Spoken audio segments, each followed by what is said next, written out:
Hi, my name is Daniel Ben Obi. Welcome to Pest Solutions, your trusted guide in understanding pests and effective ways of controlling them. Today, we're going to be focusing on bed bugs, also known as Cimex lectularius, a species that affect mainly the temperate environment, and Cimex hemipterus, the species that affect mainly the tropical environment. However, you can have a mixture of this infestation due to travel and international trade. Bedbug as a pest have been with us for ages. In fact, it has been said to be evolving with humans.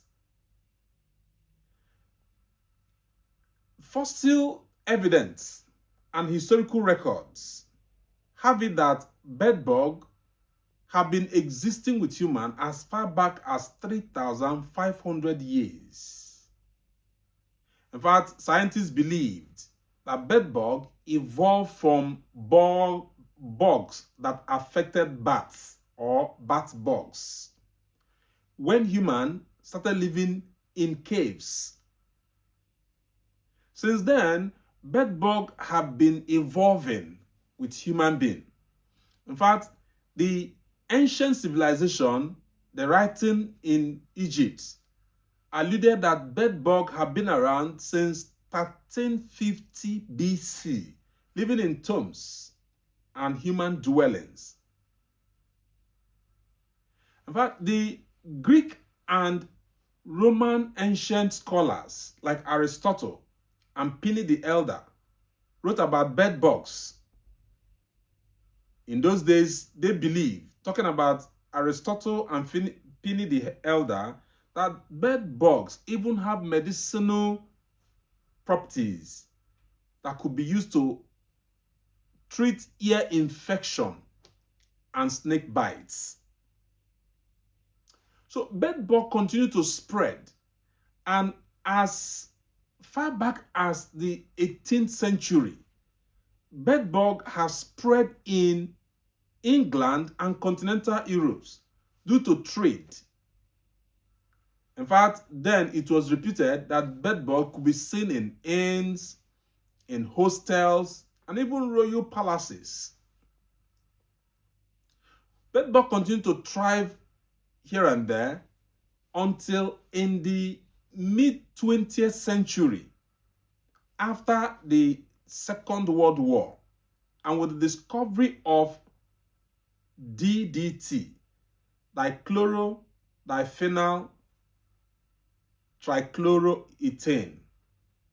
With this discovery of this DDT pesticide, there was a massive decimation of bedbugs, to the extent that in developed countries in the mid and early 1990s, they could claim that bedbug was eradicated.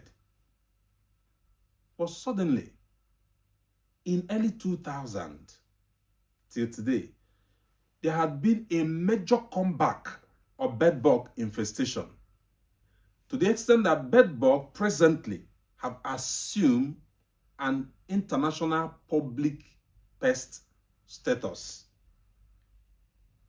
So the question is, what may we do to abate or to eradicate bedbugs? The good news is that bedbugs do not transmit any disease. They do not transmit any disease. But why should we pay attention to them? Because, number one, hospitality industries will tell you they make a lot of losses through compensation and refunds. People come to a hotel and realizing that there is bedbug infestation, they will immediately ask for their refund. Nobody wants to sleep in that kind of environment. And of course, such facilities would not want negative online reviews. They could shut down a typical room to control bedbug in that room, costing them thousands of dollars to get rid of the bedbug.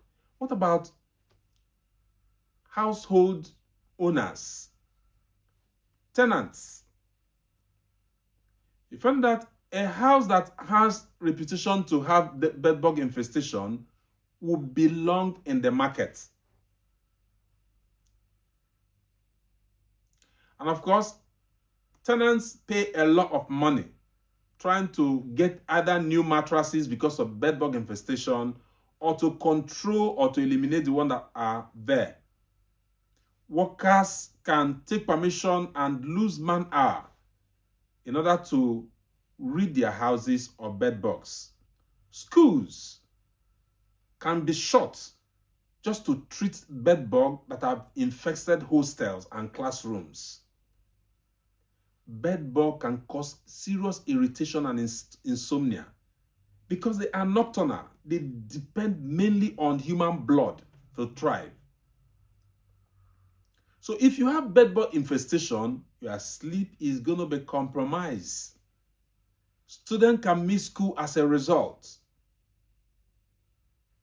They can even fail their classes because they may be sleeping in class when classes are going on.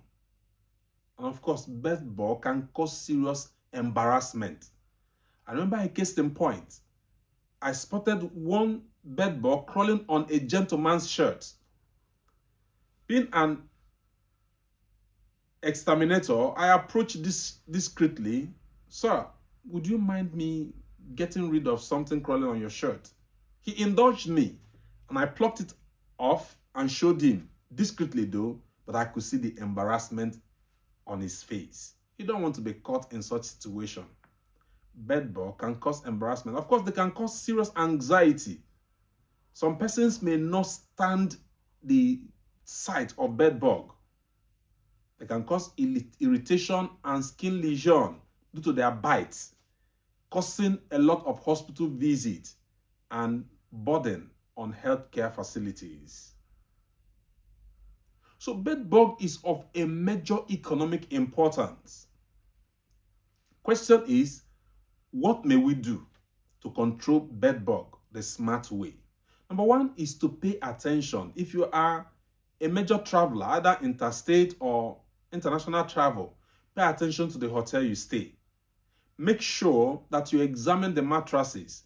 Watch out for dark brown bloody feces on the edges of mattresses or the wall, cracks. Make sure not to put your boxes or your clothing on the floor. Bedbugs do not fly. They depend on human being for transportation from one point to the other. So make sure you don't drop your clothes indiscriminately where you can pick bedbugs to your home. And of course, when you arrive from a trip, keep your boxes where you can examine them thoroughly before you put them in your box chamber. Your clothing, why not chuck them in the laundry, washing machine? Heat is not friendly with bedbugs. And of course, if you have or you notice infestation that is mild, you can use air steam. Heat up to 100 degrees Celsius can kill both the egg and the adult. Vacuum cleaner is another thing. Regularly vacuum clean your house. The carpets, the edges, the mattresses will suck in the adult and the eggs. And of course, as soon as that is done, see to it that you wash up your vacuum cleaner thoroughly.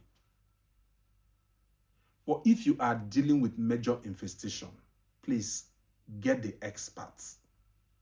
The professional exterminators will combine integrated approach. They will use integrated approach to combine chemical intervention, inspection, monitoring, and follow-up to make sure that your house is bug-free. When you do all of this, most likely you're going to live a bedbug-free. Let's combine hands together to effectively tackle this pest the smart way. So if you have not subscribed to this channel yet, I urge you to please subscribe. Share the video with your friends so that together we can effectively control pests the smart way. See you soon.